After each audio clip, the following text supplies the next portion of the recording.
Hi everybody, it's Ben at the Summit Lighthouse. I wanted to give you some information about my personal experience with finding the teaching. Periodically I'll have Sheilas and communicants come to me and ask that question. And I think it's something that Sheilas ask among themselves as well when they meet each other too. How did you come to the teaching? What is the teaching? Really, it refers to the Pythagorean teaching and just, I think, the breadth and expanse of knowledge that one receives when one is initiated. I don't know how other people experience the initiation, but I had a very specific response to it. And I'm a minister and very entrenched, inextricably entrenched at the Summit Lighthouse. And the church has been really the bedrock for my work, and has also sustained me without doubt throughout very serious periods of turmoil, political turmoil. I don't know what people know out there in the world about my situation. Sometimes I think that God hides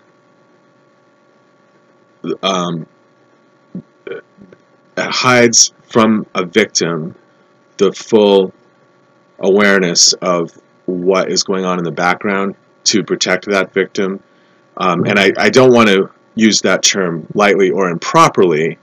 It's that some people are in very dire need of assistance just based upon circumstances. And in my instance, it's, exposure to long-standing criminal activity that has not been resolved because of police corruption in Maine. And this has been going on for, a very long time. I think a lot of people are aware. But, I attempted to sue, not well, because the judiciaries in Maine are also corrupt and in bed with the police and so on.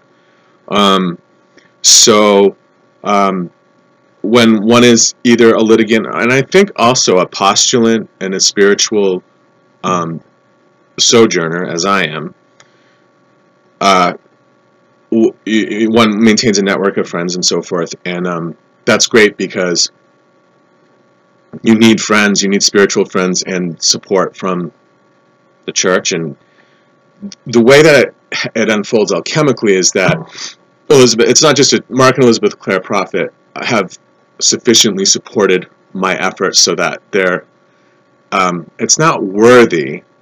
It is worthy of devotion. It is worthy of devotion, I suppose. But the point is not simply that, oh, are they worth it?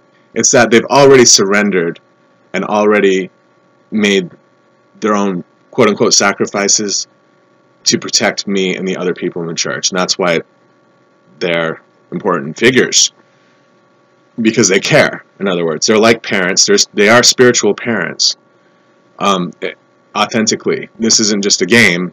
They're the real deal. So that's why I don't leave the church, and also why I'm not interested in naysaying against the church necessarily. Although what intrigues me is when people start to talk about church controversy, because we have a tendency at CUT.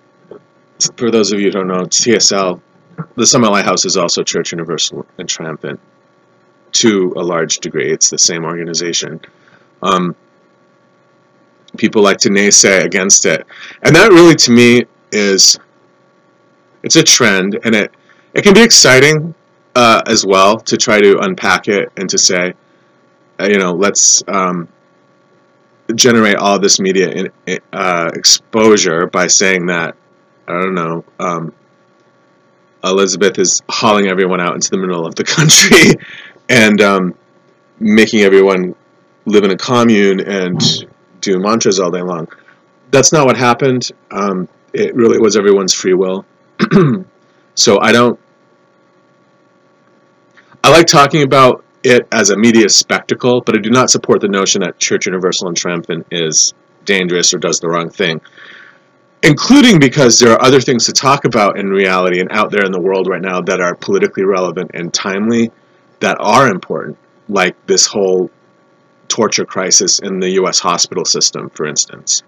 That everybody wants to sweep under the rug and wants to use, maybe even on occasion, wants to use another topic as leverage against it, but nobody discusses it. And I think that for people such as myself, it's late in the game to say that one doesn't understand that the U.S. is torturing people, and one doesn't understand that the mental health system is destroying lives and tearing apart families, and that people in the church or anyone doesn't understand what the user survivor community is all about. So I'm for stopping force and coercion in healthcare and stopping mental health commitments, and that's it. That's my entire reality.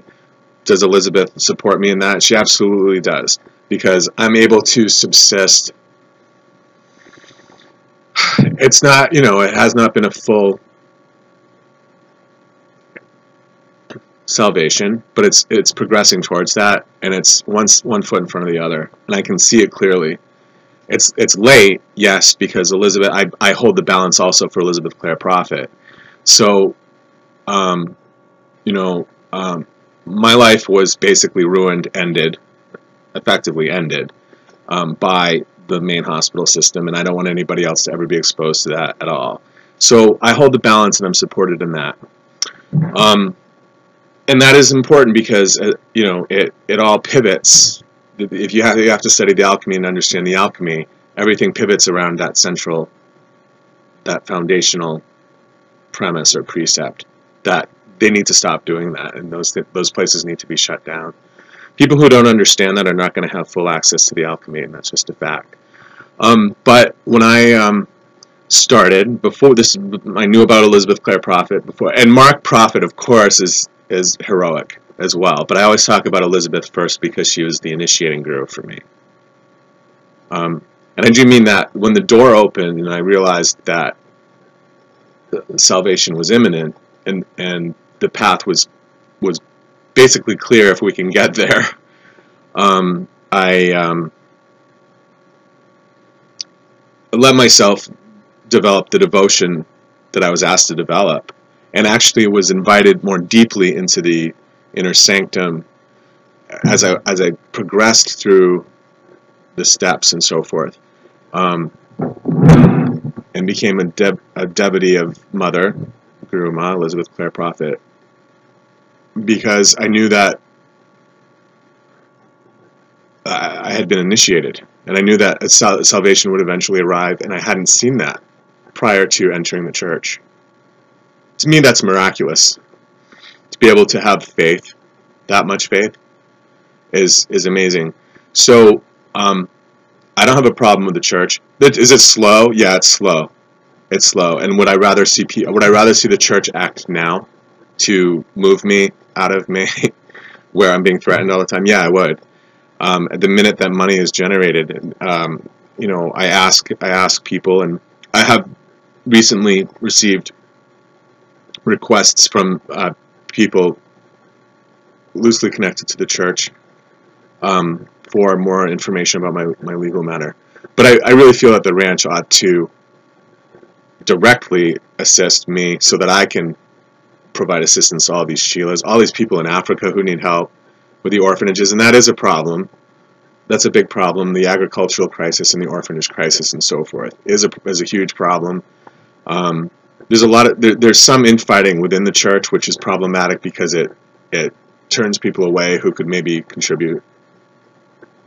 People get this. It's dispiriting if there's a breakdown in communications within the church, and so there are pastoral issues. But the amazing thing about it is that the pastoral issues eventually reach conclusion, which is why, in other words, resolution, if there's a problem. I don't know if you guys are at all interested in that, sort of what a challenge it is to be a minister. I could maybe make that point in another video. But the staff is ultimately trying to do the right thing and oriented towards doing the right thing, and will ultimately prevail through this property, which is a Zionist property in Montana.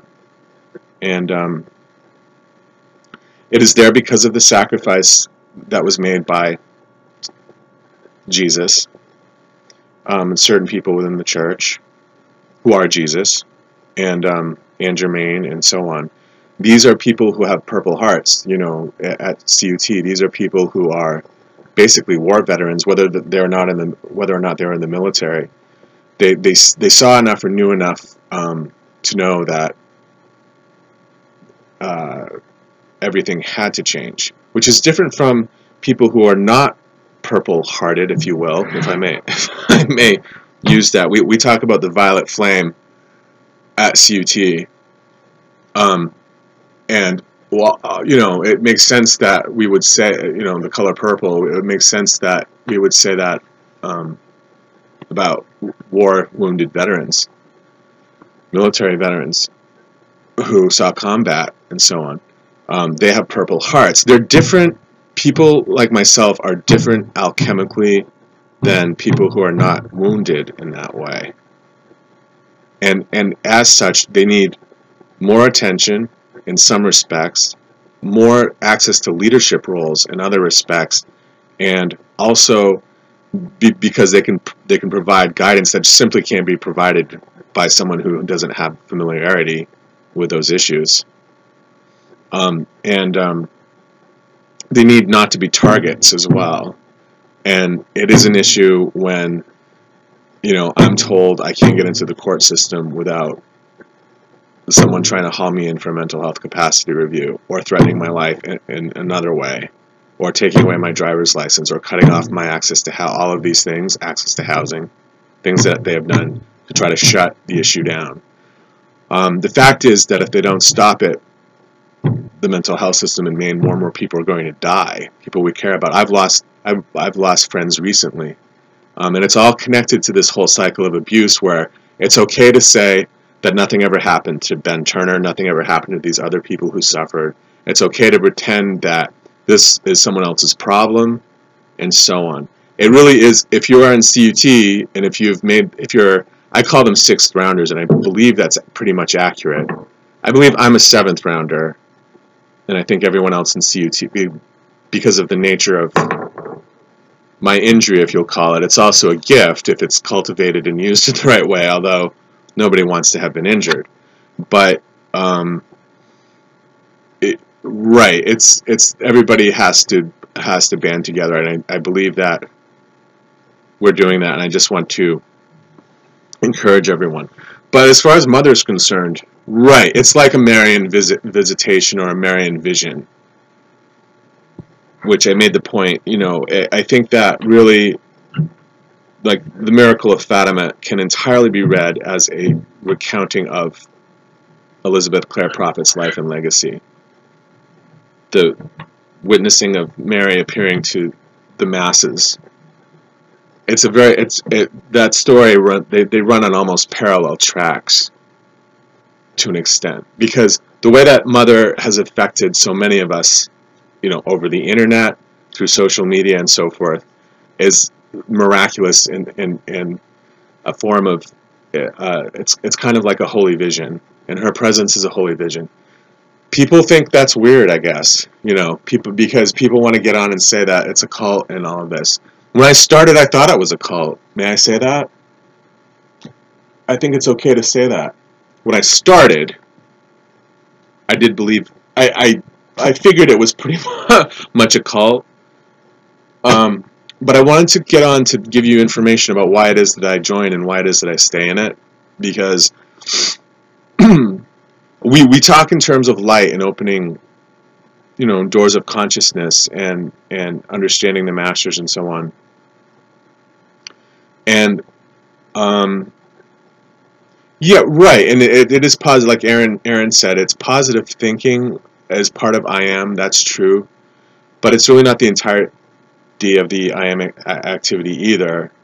It's also, I am is also taking on the Holy Christ self and balancing the Sacred Heart for another person and other people in your milieu, in your environment. That's also I am, not just consciousness raising decrees over and over repeatedly, but that, taking the burden for someone else so that you are walking on the Christ path as well. But positive thinking, correct. Like, it's really good not, and they lecture at church all the time about not watching horror movies, not exposing yourself to, and they specifically say like things like scanners, like movie scanners, which I think is probably David Cronenberg actually, ought to be shut down and so on, or you shouldn't be dealing with super violent films and that sort of thing. And I support that. And in my prayer work, and people communicate at inner levels, and most of the communications I have with people in the church occur that way, on an inner level. It's at one point I could hear the spiritual director of the church when I was watching the Chilling Adventures of Sabrina say, "Don't let it it is violent, but it's also entertainment. So if you're watching it, don't let it destroy you. It should be entertaining. It should be something that you enjoy doing. You shouldn't be doing it. You shouldn't be watching it if it's going to be breaking your heart." So I adjusted my focus on it, and then I could watch it as entertainment. But I had to step back, and I did. I do rely on the church for that too, for guidance in that regard. So why I stay in it? Well, if I wake up feeling like really depressed or scared, I'll pray. It's not only to Mother, not always to Mother, but other people in the church, other reverends in the church. Sometimes it's not the same level of devotion. I don't look at them. Well, to an extent, it is sort of bhakti yoga as well with the other leaders in the church. If they're very strong, and they are, I think the leaders and the leadership right now is good. In fact, it's not fully integrated though, because I don't have access to the ranch yet. And I need to be able to get there in order for integration to occur. So that is a pressing issue. We just have to work lovingly towards resolving that issue. But right, I will pray to people in the church for assistance, and I'll receive it. And to other chilas, we'll reach out. I'll reach out to other people in the church. That's not something I could receive in Catholicism when I was growing up as a child. There was family support.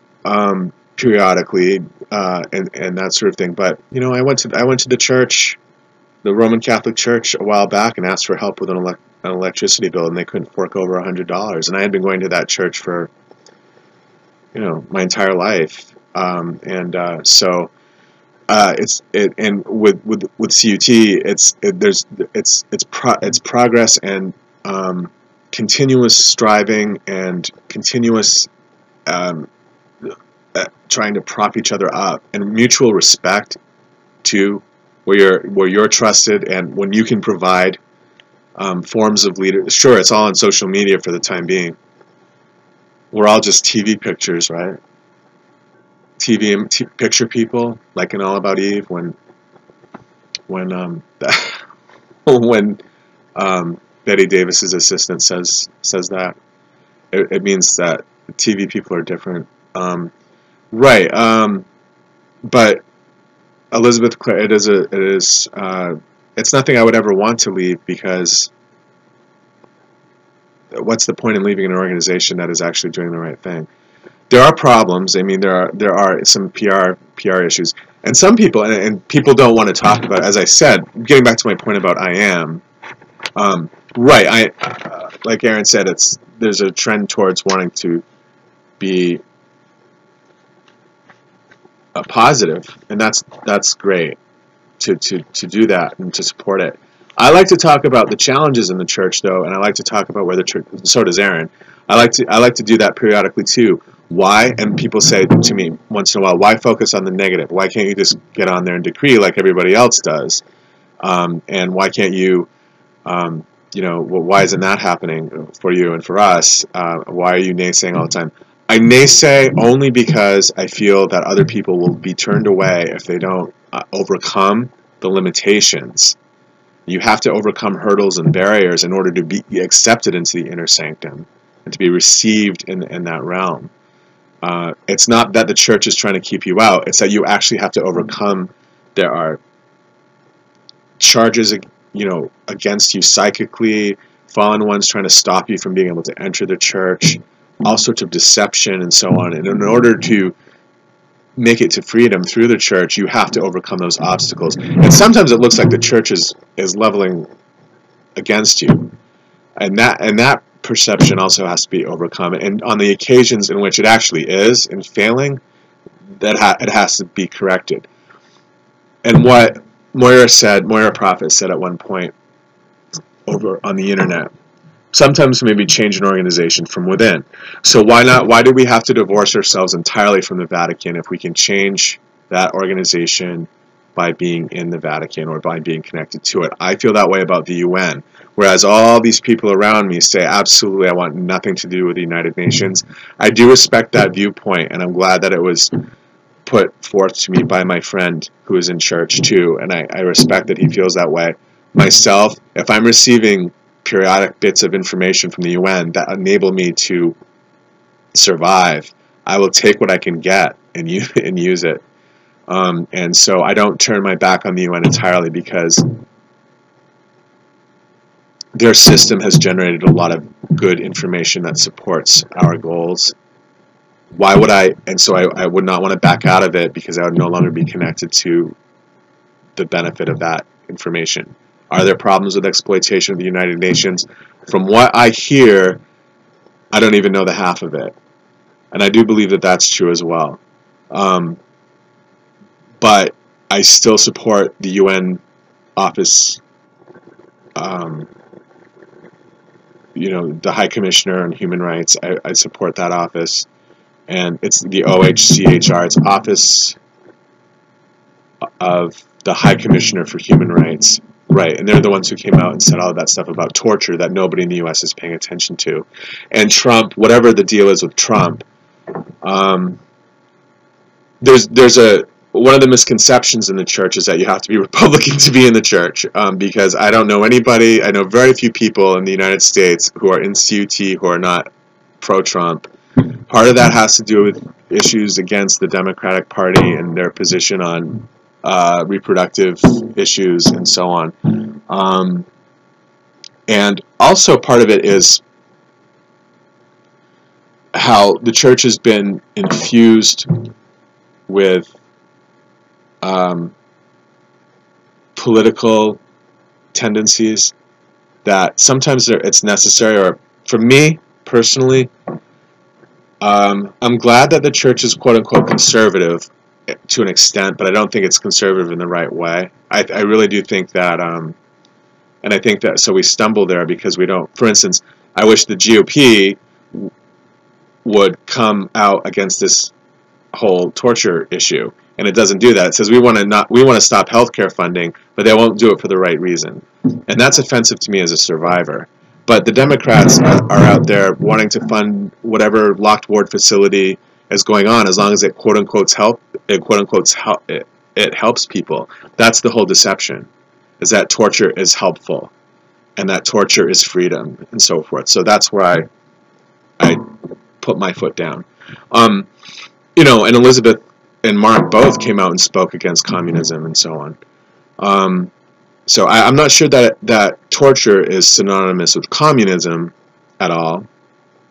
We started off saying referring to the International Communist Conspiracy, the ICC, and then Elizabeth changed it over the course of however many years to ICCC, the International Capitalist Communist Conspiracy. So she came out to say that the left is corrupt and the right is corrupt as well.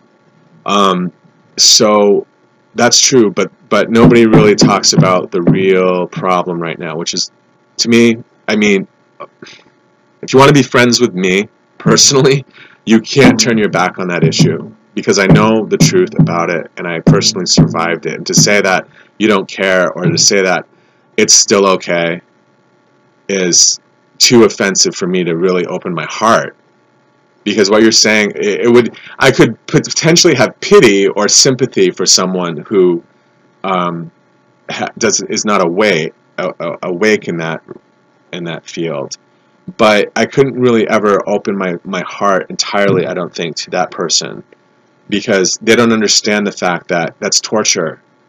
You know, and if you vote for and whatever you feel about the candidates, if that's not an issue for you personally, my heart would go out to you, but I would not be able to accept you fully into my life, and that breaks my heart.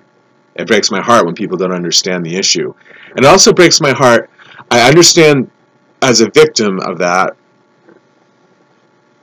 people not wanting to rub it in my face all the time by reminding me of it. That's true. That's good to be able to go out and to be like everybody else and to try to have a normal life as well.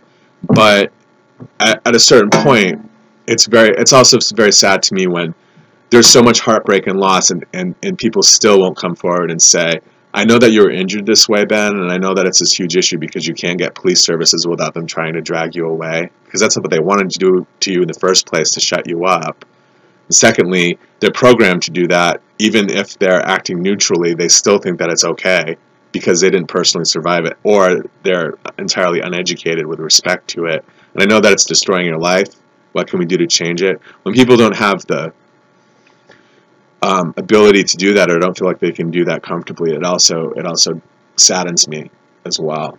The reality is, I still need police services, even though I need upstanding police services that don't support torture and don't support mental health capacity evaluations. And the UN wants to shut all of that down, and they're right. So people come to me and say, don't listen to the UN. That's entirely inappropriate. And if the presentation about my theory about soteriology is correct, and I believe that it is, and how people balance karma for each other and so forth, and yet some people are more karmically progressed as a result of the Purple Heart issue, for instance, then it's still an issue. Someone who is abused and is under the threat of additional abuse for seeking assistance still needs to be helped. You know, that person still needs assistance, and it doesn't forgive the police because they're too incompetent. It's that they need upstanding police assistance that is compliant with the opinions of the UN committee issuing the commentary about torture, understanding that mental health is torture, mental health treatment is torture and abuse, and so forth. You know, as I stated before, I have a client in Australia who's at risk of force and coercion in healthcare, basically because he's religious. So to say that it's someone else's problem, yeah, it's kind of someone else's problem if someone says that they have, a certain level of attainment that can help other people, or has guru-like status in that regard. It's not simply that I or another person has read so many books and just knows all of the sutras and knows all of the information and all of that. It's really about providing pastoral support for people. And that also really, it's a form of legal support. It's like being a lawyer. I am a lawyer separately. I'm a human rights attorney. But just being that religious and quote-unquote holy, yes, but having the Purple Heart, the violet flame in your heart, from even as a result of injury, let's say, where it arises from periodically, instead of just miraculously thinking that some people are holding more karma. Understand that awareness sometimes emerges from things like abuse. You have to understand that someone who is a war-wounded veteran survived something that you didn't. When we say that someone gave their life, yes, that person gave their life for you. It didn't go down the way that you're necessarily reading about it in the paper, but there was loss in that person's life, and you were spared because that person understood when there was loss that nobody else can really withstand this. But that individual does need your help. And that's what lawyers do that as well. Lawyers will say when they're passing cases around in a court, watch Ally McBeal as an instance, or The Good Wife, or The Good Fight. Will say, I'll take that case, I'll take this case. And the reason they're doing that is because they personally know that they understand it. Or have personally experienced it. Ally McBeal does that quite a bit, actually, if you watch that show. They'll say, yeah, I'll do that one. They know, because they know automatically that person has to be protected. I know that about people in CUT because, as I said, in Australia, they wanted to make it the case that it doesn't matter. If you don't believe in psychiatry, they can institutionalize you. If you believe in God, they can institutionalize all of this abusive crap. I've read about it also in people who claim to be close to CUT, who other people are saying promoting their information over mine all the time, and I take a look at what it says in their writing, and they say stuff like the president should be institutionalized. You know, I don't support President Trump, but I also don't support this whole model that says the man is quote-unquote mentally ill. That's personally offensive to me as a survivor of, you know, in-facility abuses, torture. To say that you don't like someone so they're mentally ill. It's so misguided. It's beyond, you know, it's beyond,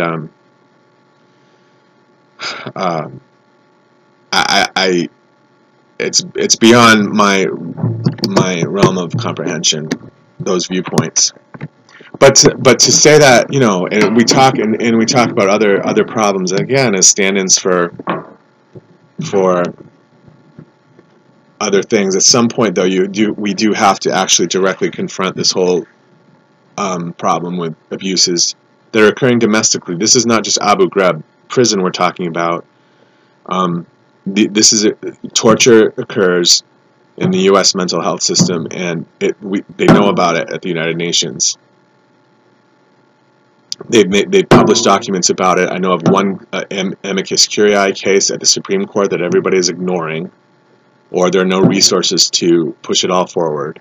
You know, I have all of these unsupported clients, and so on. So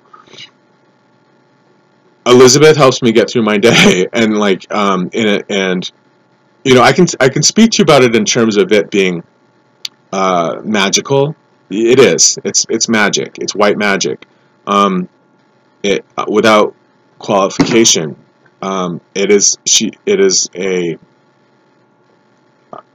like being followed by an angel, you know. And it's not just because of the personality, it's really because of the gifts that are bestowed, including through her family, friends, and closest communicants too. And I really have a lot of admiration for people who have a deep dedication. I do. And I have admiration for people who are on the periphery of the church or who pursue reform in some other way, or who receive assistance from the church in other ways, or who give in other ways. Definitely, if you don't put her front and center all the time, I understand it, but I think a lot of people put Mother front and center at CUT as well, because of where she is karmically. And so it is about balancing the burden for people who have been war wounded, if you will, even though it's not military. Well, it is connected to the military, but they don't admit it. Like with my situation, I had a woman when I first started on Facebook, I had a woman get on the board and start screaming at me because, why don't you join the military, you loser? You know, how dare you comment about the military and the experience? How dare I comment, you know? How dare I comment?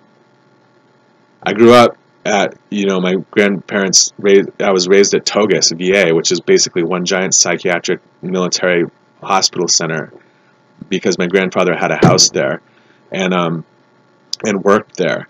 And my grandmother was in the military. My father was in the military. You know, my life was ended at age 30 and nobody did anything about it. I was thrust into housing and human trafficking, and despite complaining repeatedly over and over, nothing happened except repeated police assaults and police stalking. So to me, that is, I'm in the military. You know, how dare the U.S. military say that I'm not a veteran? You know, also I'm authorized now by the ABA to do veteran claims cases.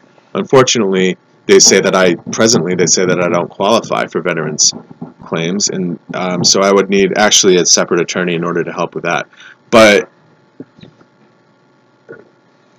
And I also had to go through selective service and all of that. That's all military. It's all military. But to say that someone can just be abused repeatedly in the system and not even have the honor of having said that he served is entirely disgusting to me as well. So that needs to be resolved too. And that's a separate issue. But I don't feel like Mother ever turns her back on me, and that's basically why I stay. You know, the wrong viewpoint, when we talk about correct view on the Buddhist path and so forth, the wrong viewpoint is for other people to say, look, that guy is in Church Universal and Triumphant. What a freak! What a brainwashed freak! Well, I am brainwashed, but not by church. You know, that needs to be pointed out to people as well. All those people at CUT, I'm sorry you were not hurt in the way that they're saying in the papers.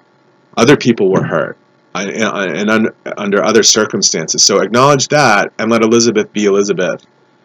You know, and let the church be the church. But, and we talk about, you know, I talk about false syllogisms and false forms of logic and reasoning.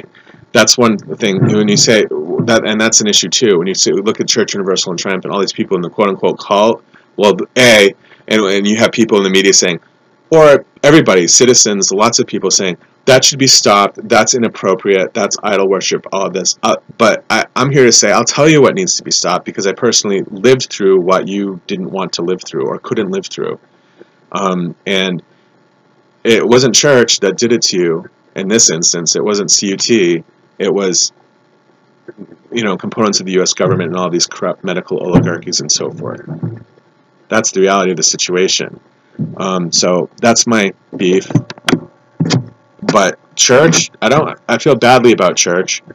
It does fail, and it is annoying when it fails, though, because it means that I can't turn to it with as much vigor as I would otherwise. So I do support the new effort. I read the report that was issued by the ranch about the new fundraising effort. Million Lightbearers, you know, Mary's Way. I support that. I do support Mary's Way. Right, for the most part. There are a couple things that I think are a little bit contentious. We're still really trying to hammer marijuana. You know, I don't know that marijuana is the big evil at all in this in this world. But you know, I also don't think that mother was up there, you know, puffing joints along with everybody else either. I think that her, you know, I think that it's okay to have church world separate from, to have a church personality and a church identity that is separate from maybe your private life and that sort of thing. But that's not the biggest challenge I've confronted. I confront basically its lack of understanding from Sheila's sometimes and communicants. You know, people who are new to the church, and also long-standing members who, I don't know, don't understand my position within it. What hurts about that is that I'm able to help, but I can't do that if there's not going to be integration. I can't do that if the ranch doesn't kind of land for everybody. But I want to help. But so that's painful. It's painful. And bigotry is utterly painful too at the church, and it's a problem because everybody wants to say that they're conservative, and I support some of that, most of that. I don't support Trump. I don't think that he won that election fairly at all. You know, but some conservative ideas I support. The problem is that a lot of times some of the Cheelers are bringing in conservative ideas that are inappropriate, like homophobia. It's not a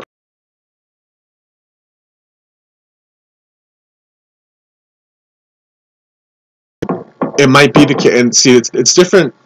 And the problem with that, with homophobia, is that it throws off the all-seeing eye because God and Marian don't understand it.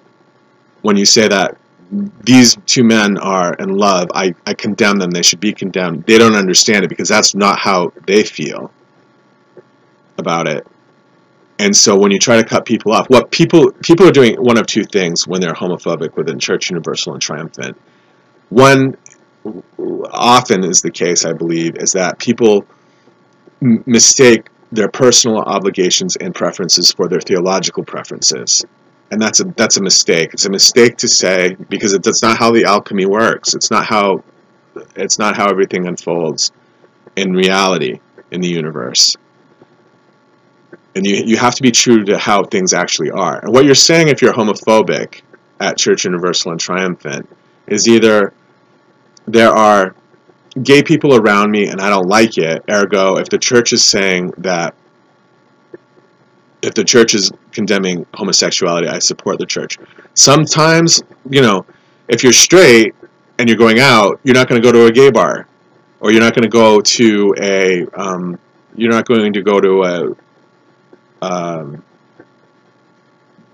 if you're straight and your intent is to go out to meet a man or a woman, the opposite sex, you're not going to go out with the intention of being around a lot of an environment that is going to expose you to people of the same sex. What you really want to do is meet people of the opposite sex. Ergo, you make choices in that direction.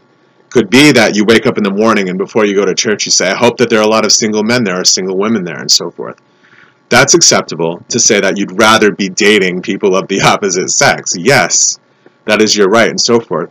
And it's right to have that as a preference, but it's not right to say that everybody in the church has to feel that way so that I can personally be supported on my sexual quest. And that's what's happening when people say that they're homophobic.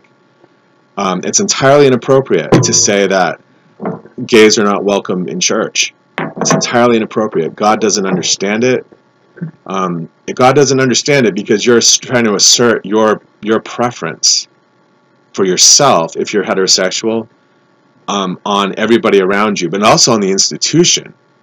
And that means that the institution can't reach out the way that it needs to reach out to. And I don't think anybody really believes that they're going to condemn their gay son or their lesbian daughter, right? Why can't conservatives wake up to that? Newt Gingrich's daughter is a lesbian. Doesn't get much more conservative than Newt Gingrich, and he supports her. So that sort of judgmentalism really has to be canned because it destroys the institution. And again, I'm not saying you have to go every day and be exposed to whatever alleged gay propaganda you don't want to take a look at. I'm not saying that at all. I'm saying that you can't have a church that's openly bigoted and still have it be an effective church. It just won't work. So that's the one thing I would change. And it's not often, but I have seen it once in a while in some of I've seen it on posts from people in the church. It's not a big problem, but it's enough of a problem for it to need a transition, definitely. You know, people think that it's cool to put up these posts about gender and so forth.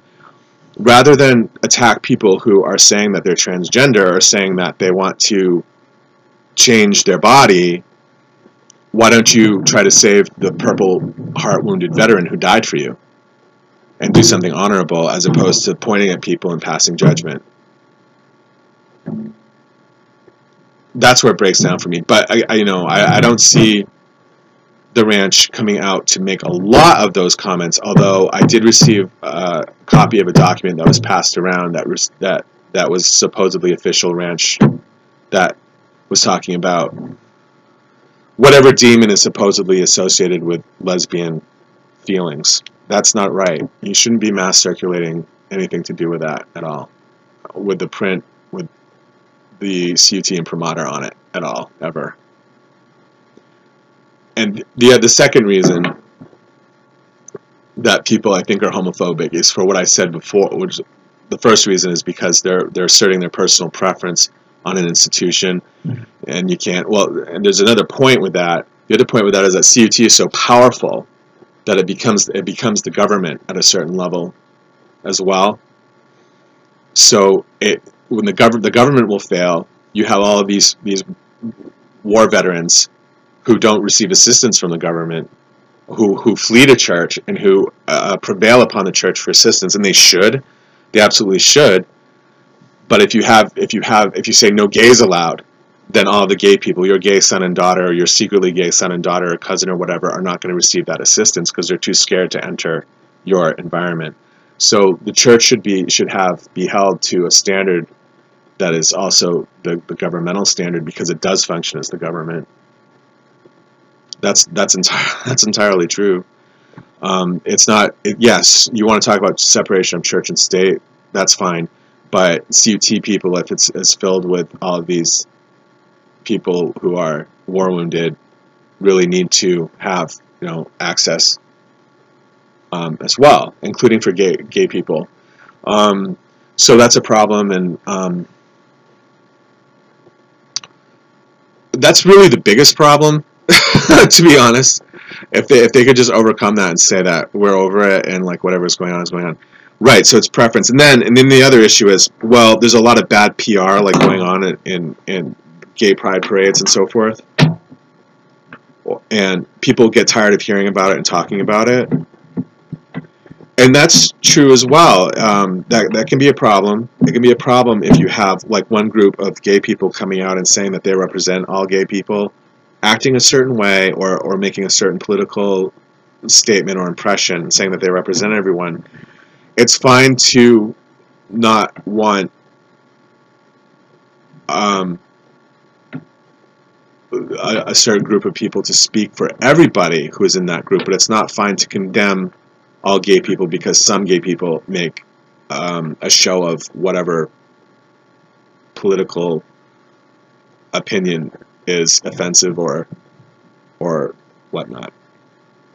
You might say, I absolutely don't want to go to any sort of thing to do with gay pride at all because I don't want to, as I said before, because I'm out to assert my own preference and why would I go to a gay pride rally if I'm out to meet straight women or straight men and all of that. So you actually wake up and it's fine to feel that way, that you have other things to do. It's also fine to say I don't want to go to the gay pride rally because I would rather help the war wounded veterans as well, and these people are maybe not as injured in this particular case as this group of people, so let's focus on them. But it's not fine to say no gays allowed in our church. It's just not fine. It's not fine for the reasons that I stated before. And if people want to challenge me on that, we can all sit down and read a bunch of books and look at how it goes. But really what it's about when it comes down to it is, in order to be evolved, you have to be supporting the development of the wedding garment, and that comes from a commitment to one other adult person, gay or straight. So that part of it doesn't matter. You're not a whole person. You're not wholer because you're heterosexual, or more evolved because you're heterosexual. And to say otherwise is a deception, and it interferes with what's going on in the church. So I don't think it needs to be. I don't think that issue needs to be front and center at all. But I do think that it's not. It's entirely wrong to be excluding gays and lesbians from the church. And that's it. That's my biggest beef with the church. But it's a lot better than a lot of other churches too. And I refused to leave when I saw that I saw a few people being bigots. I refused. I flat out refused. Why do contrarian opinions such as that, or why do disruptive viewpoints like that have to dump out people's faith? I absolutely refused. So yeah.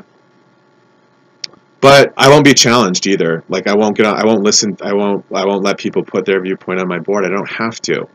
Let's talk about the things that need to be discussed. I don't want to be henpecked to death at all by people in the church, at all.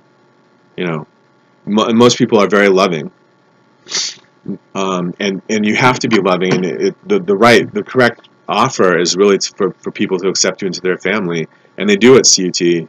There's a real striving for spiritual perfection. I'm not opposed to striving towards spiritual perfection at all. It's the only thing that gets me by. So, in discussions in which people are talking about that, these people, these CUT people are they're perfectionists. That's fine to strive towards spiritual perfection, and so on. It creates a web of protection around you to balance that way. Those are my comments for the time being, and it's not the full story about how I came to the teachings, I suppose. But I wanted to give you a sense of where I am in with regard to the church. I love the church. I want to be in the church. I want to grow with the church. I want to use the church really as leverage against force and coercion in healthcare, leverage against torture, But again, in order for that to unfold effectively, we also do have to be loving and tolerant within our ranks, and not exclusive. And we have to be unified as well. And the right path really is the Guru Chela relationship, because the Guru really is your, like, the lawyer from God. You know, you don't want to give an elbow to your Guru, because you won't make it. you won't make it. You'll eventually return, or you'll have to take another path. And yeah, you have free will. Definitely, you have free will. But if you understand that someone can help and you choose not to take that assistance, there are consequences. So it's also the obligation of the person who's able to provide the assistance to provide the best kind of assistance and the purest forms of assistance as well. That's true. That's true. I continuously strive in that direction all the time. Just some comments for the time being.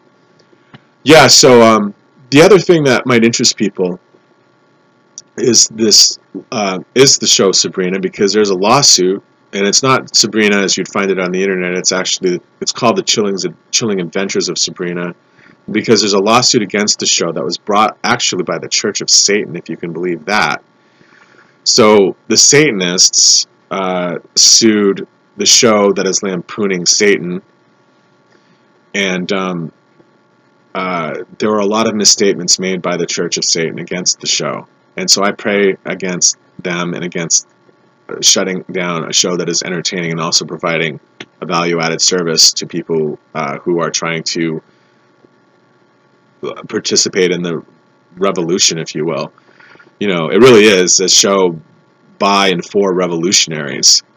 Yeah, it's black comedy, but it's interesting to us as occultists, and we're mentioned in it. I mean, CUT people should watch it to understand how we are being seen within it, and that's a separate legal issue as well. But it is about occultism, and not just about satanic occultism. It's also about our form of magic and divination, and there are direct references to CUT within it, and nobody's really talking about it yet.